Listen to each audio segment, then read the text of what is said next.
آج کے درس میں ایک حدیث طیبہ ہے جس میں ہمارے نبی کریم صلی اللہ تعالیٰ علیہ وسلم نے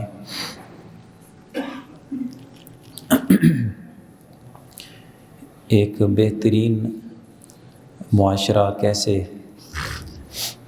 قائم کیا جا سکتا ہے اس حوالے سے آپ نے فرمان ارشاد فرمایا، اور اس میں مسلمانوں کو ایک دوسرے کے ساتھ رویہ کیسا رکھنا چاہیے جس سے ایک اچھا معاشرہ قائم ہوتا ہے، وہ تعلیم ارشاد فرمائیے۔ حضرت ابو ہریرہ رضی اللہ تعالیٰ عنہ یہ حدیث بیان کرتے ہیں کہ حضور صلی اللہ علیہ وسلم نے ارشاد فرمایا کہ حق المسلم علی المسلم ستن، ایک مسلمان کے دوسرے مسلمان پر 6 طرح کے حقوق ہوتے ہیں۔ یعنی میں اگر کسی بھی مسلمان بھائی سے ملتا ہوں، ہم آپس میں بھی ملتے ہیں، یہ 6 باتیں ہیں، میرے اوپر بھی یہ حق عائد ہوتا ہے، آپ کے اوپر بھی ہوتا ہے۔ اور کون سی چیزیں؟ ارشاد فرمائے اذا لقیتہ فسلم علیہ، جب تم اپنے بھائی سے ملاقات کرو تو اسے سلام کہو، سلام کہو اس سے۔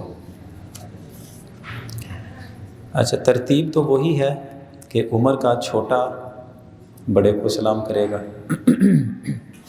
راستے سے گزرنے والا بیٹھنے والے کو سلام کرے گا، ترتیب یہی ہے۔ لیکن اگر عمر کا چھوٹا سلام نہیں کرتا تو اس کا مطلب یہ نہیں ہے کہ بڑا بھی نہیں کرے گا، یعنی پہل اسے ہی کرنی چاہیے جو چھوٹا ہے، لیکن اگر اس نے وہ حق ادا نہیں کیا تو پھر جو بڑی عمر کا ہے اسے سلام کرنا چاہیے، کیونکہ مسلمان ہیں سارے، اور اس میں اونچ نیچ کا کوئی فرق نہیں ہے کہ میں چونکہ سربراہ ہوں، یہ چونکہ میرا ملازم ہے تو ملازم کو چاہیے نا وہ سلام کرے۔ تو حدیث طیبہ میں کیا ہے؟ مسلمان بھائی کی بات ہوئی ہے، جب تم اپنے بھائی سے ملاقات کرو تو سلام کہو۔ تو اس کا مطلب یہ ہے کہ یہ بہترین معاشرہ قائم کرنے کی حضور صلی اللہ علیہ وسلم نے ایک تلقین فرمائی ہے۔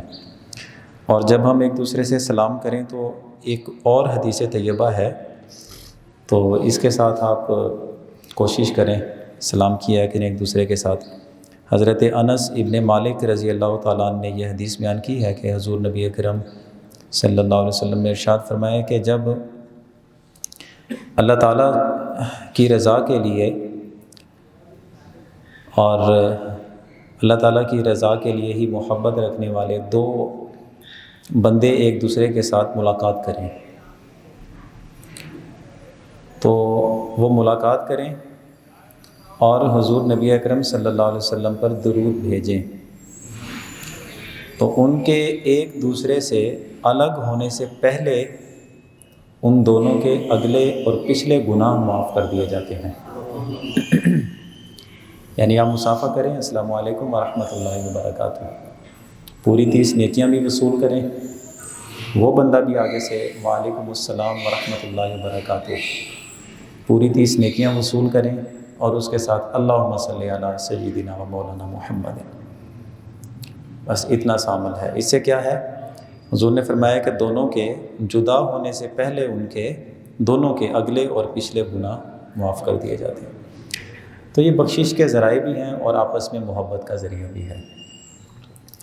پہلی چیز یہ ارشاد فرمائی۔ دوسرا ارشاد فرمایا کہ وَإِذَا دَعَاكَ فَأَجِبْ، جب وہ تمہیں بلائے تو اس کے بلانے پہ تم اس کا بلاوا قبول کر لو، اس کے بلانے پہ چلے جاؤ۔ وہ بلانا کیا ہے؟ کسی مصیبت کے وقت بھی ہو سکتا ہے بلانا۔ آپ کو جب بلائے تو آپ خام خواہ ایسے یہ نہیں کہہ سکتے کہ یار میرے کو ٹائم نہیں ہے، میں نہیں آ سکتا، وقت اگر ہے تو جانا چاہیے۔ اچھا، بسا اوقات آپ دیکھتے ہیں کہ ہم گزر رہے ہوتے ہیں تو کسی بندے نے کوئی بھاری چیز ہے اٹھانی ہوتی ہے، وہ دیکھ رہا ہوتا ہے ادھر ادھر اور اشارہ بھی کر دیتا ہے بعض اوقات، یار ہاتھ پھوانا، اب نخرہ جی بندے کا مطلب میں ہوں بریک لا کے کھلو کے تینوں ہاتھ پہ ہوں. تو حضور صلی اللہ علیہ وسلم نے کیا فرمایا کہ جب وہ تمہیں بلائے تو اس کے بلاوے کو قبول کر لو, اس سے عزت بڑھتی ہے. آپ اگر کھڑے ہوں اسی طرح کی کسی مشکل کے وقت میں, آپ کسی کو دیکھتے ہیں تو ایک دل میں نا اسی وقت امید ہوتی ہے کہ یار یہ بندہ میرے کام آ جائے گا, تو تبھی آپ کسی کو آواز دیتے ہیں نا. اور وہ بندہ بغیر دیکھے بغیر جواب دیے نکل جائے, دل پہ کیا گزرتی ہے. تو بیانی اسی طرح جب آپ کسی کے ساتھ کریں گے اس کے دل پہ بھی یہی جیسے آپ محسوس کر رہے ہوتے ہیں. اور حضور صلی اللہ علیہ وسلم نے کیا فرمایا کہ تمہیں اس وقت تک کامل ایمان نہیں مل سکتا کہ جب تک جو اپنے لیے پسند کرتے ہو اپنے بھائی کے لیے بھی وہی پسند کرو. اپنے لیے کیا پسند کرتے ہو کہ مشکل کے وقت میں میرا کوئی کام آ جائے, میرا کوئی ساتھ دے. تو اب تمہارے ایمان کا کمال کیسے ہے, جب دوسرا کوئی بندہ مشکل میں ہے تمہیں بلاتا ہے تم بھی اس کی مدد کے لیے چلے جاؤ.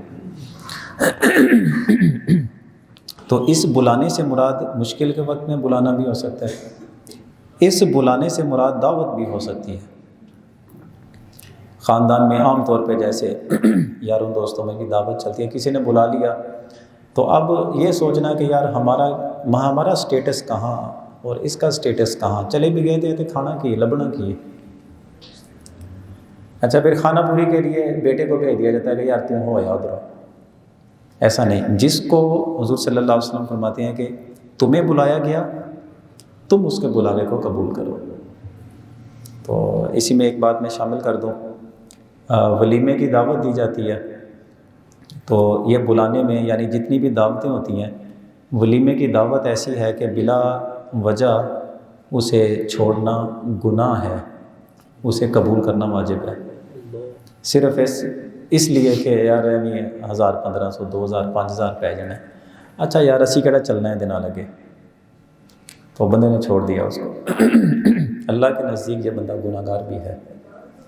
عام دعوتوں میں چاہے گناہ گار نہ ہو, ولیمے کی دعوت کسی نے دی ہے تب بندہ گناہ گار ہوتا ہے. تو دو چیزیں. تیسری چیز فرمائی کہ وَإِذَا اسْتَنصَحَكَ فَانصَحْ, جب وہ تم سے کوئی مشورہ طلب کرے تو تم اسے اچھی نصیحت کرو.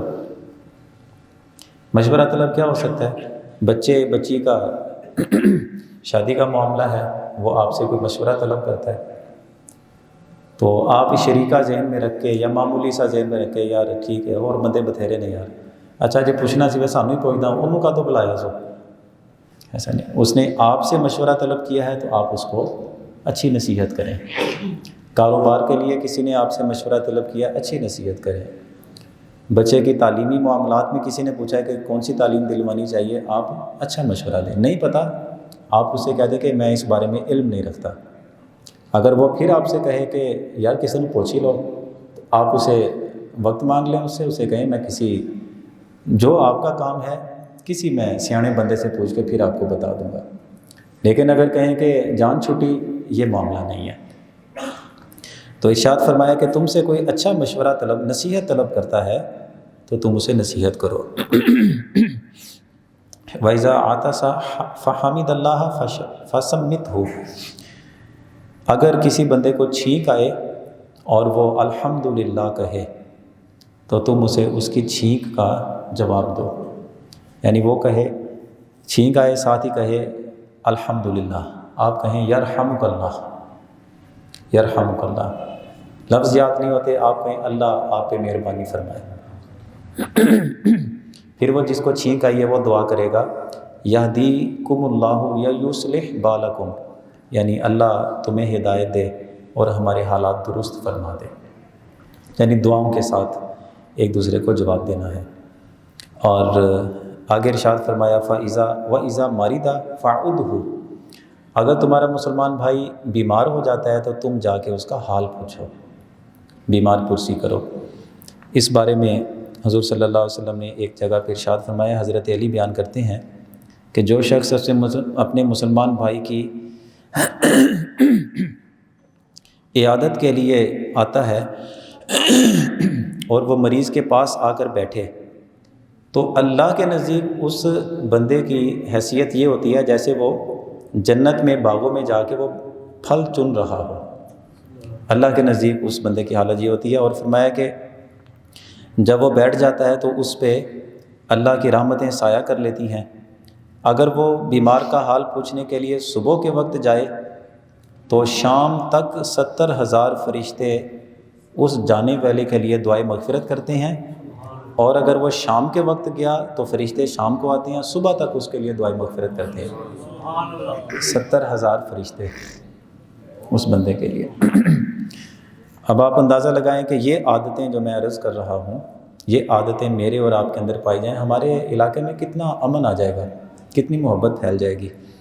آخری چیز حضور نے ارشاد فرمایا وَإِذَا مَاتَ فَاتَّبِعْهُ, جب وہ فوت ہو جائے تو اس کے جنازے کے ساتھ چلو.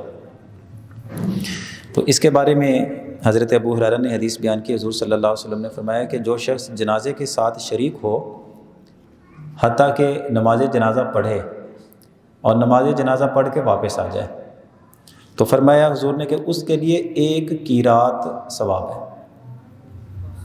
اور فرمایا کہ جو بندہ جنازہ پڑھے پھر دفن کرنے بھی اس کے ساتھ چلا جائے, دفن کر کے وہاں پہ قبر جس طرح تیار کی جاتی ہے, یہ سارے کاموں میں شریک ہو کے پھر واپس آئے, فرمایا اس کے لیے 2 قیرات ہیں. جو صرف جنازہ پڑھ کے آئے 1 قیرات, جو تدفین تک ساتھ رہ کے کام سارے نپٹا کے پھر آتا ہے اس کے لیے 2 قیرات.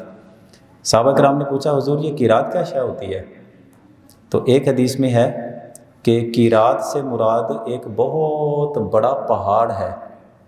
دوسری روایت میں حضور نے فرمایا کہ احد پہاڑ ہے نا جتنا, یہ 1 قیرات بنتا ہے. آپ اندازہ لگائیں احد پہاڑ کتنا بڑا ہے جی. لمبائی میں چلے جائیں تو 4 کلومیٹر بنتا ہے, اگر نہیں چوڑائی میں, اور لمبائی میں ساتھ جائیں وادی بیضاء کی طرف 9-10 کلومیٹر ہے, اور اس کی گہرائی کتنی ہے وہ اللہ جانتا ہے. یعنی اتنا وزنی ثواب کسی کا مل جائے کسی کو صرف اس لیے کہ مسلمان بھائی کے جنازے میں چلا گیا. اور اچھا اتنے 2 پہاڑوں جیسا ثواب کہ اس کی تدفین تک ساتھ رہے, قبر بنوا کے پھر واپس آئے. تو یہ 6 چیزیں اگر ہمارے اندر پائی جائیں, یعنی کوئی ملاقات کرتا ہے سلام کریں, اور جب کوئی بلاتا ہے تو اس کا بلاوا قبول کر لیں. کسی نے آپ سے مشورہ طلب کیا تو اسے اچھی نصیحت کر دیں. کسی کو چھینک آتی ہے تو اس کی چھینک کا جواب دینا ہے یرحمک اللہ. اور جب وہ بیمار پڑ جائے تو اس کا بیمار کا حال پوچھیں جا کے, اور جب وہ فوت ہو جائے تو اس کے جنازے میں شرکت اور اس کی قبر تک تدفین تک جنازے کے ساتھ رہنا. یہ 6 چیزیں خود بخود آپ سوچئے گا, آپ اپنے لیے چاہیں گے کہ جب یہ والے وقت میرے اوپر آئے نا تو ہر مسلمان بھائی میرے یہ والے کام سارے میرے ساتھ کرے. یہی جذبہ آپ کا اپنے بھائیوں کے لیے ہو جائے تو کیسا بہترین معاشرہ ہو جائے گا. تو کوشش کرنی چاہیے جس کام کا بھی موقع ملے, حضور کی یہ 6 نصیحتیں, بندے کو وہ کام ضرور کرنا چاہیے.